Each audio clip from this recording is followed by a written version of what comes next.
तो भाई बिलावल साहब की आप ये स्पीच सुने जो ये नहरों के हवाले से बयानात दे रहे हैं कि हम सिंध की दरियाए सिंध से नहरें नहीं निकालने देंगे इनको। कि कौन होते हैं हमें सिखाना? भाई मैं मोहनजोदारो से हूं, हमें कुछ और नहीं आता,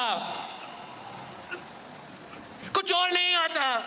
हजारों साल से नस्ल दर नस्ल एक ही काम हमें आता है कि दरिया के साथ रहना है और काश्त करना है। ये जिद्दोजहद के कल शुरू हुआ है। निसार खोरो का सर से जितना बाल निकला है ये इसलिए तो नहीं है कि चाह वो मुशर्रफ के मुतनाज़ा यकतरफा कनाल्स के फैसले हो या वो इमरान खान के यकतरफा मुतनाज़ा कनाल्स के फैसले हो। पाकिस्तान पीपल्स पार्टी के कारकुन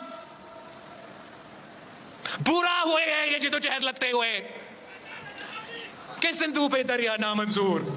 तो भाई आपके वालिद साहब इस वक्त सुप्रीम कमांडर हैं, सदर हैं मुल्क के। सदर के साइन के बगैर कोई काम नहीं होता। उन्होंने मिनट्स आप उठा के देख लें, उसमें जो मीटिंग में मिनट्स तय हुए हैं उसमें आपके वालिद साहब ने सिग्नेचर किए हुए, आपके वालिद साहब के लिखे हुए सिग्नेचर किए हुए वो मिनट्स हैं।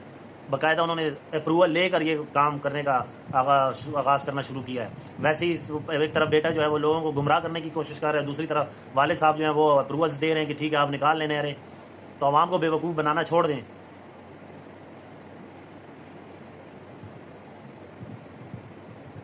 अब आप इनकी ये वीडियो देखें, वीडियो में ये क्या फरमा रहे हैं यहाँ पर।